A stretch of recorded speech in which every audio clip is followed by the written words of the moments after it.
The Lord be with you. I'm Deacon Keith Fournier. Our first reading is from the Acts of the Apostles. From there he went to Derbe and then on to Lystra, where there was a disciple called Timothy, whose mother was Jewish and had become a believer, but his father was a Greek. The brothers at Lystra and Iconium spoke well of him, and Paul, who wanted to have him as a traveling companion, had him circumcised. This was on account of the Jews in the locality where everyone knew his father was a Greek.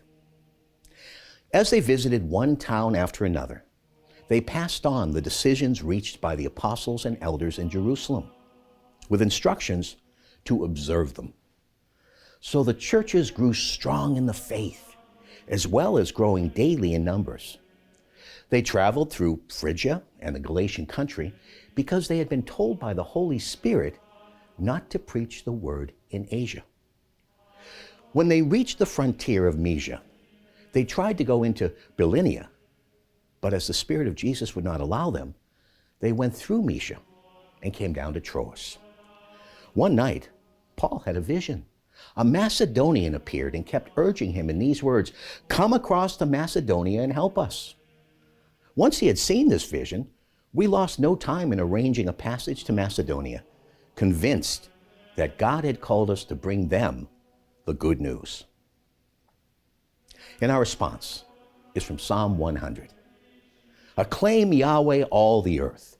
Serve Yahweh with gladness. Come into his presence with songs of joy. Be sure that Yahweh is God. He made us. We belong to him, his people, the flock of his sheepfold. For Yahweh is good. His faithful love is everlasting. His constancy from age to age. A reading from the Holy Gospel according to St. John. Jesus said, "If the world hates you, you must realize that it hated me before it hated you. If you belong to the world would love you as its own. But because you do not belong to the world, because my choice of you has drawn you out of the world, that is why the world hates you. Remember the words I said to you. A servant is not greater than his master. If they persecuted me, they will persecute you too. If they kept my word, they will keep yours as well. But it will be on my account that they will do all this to you, because they do not know the one who sent me." The Gospel of the Lord.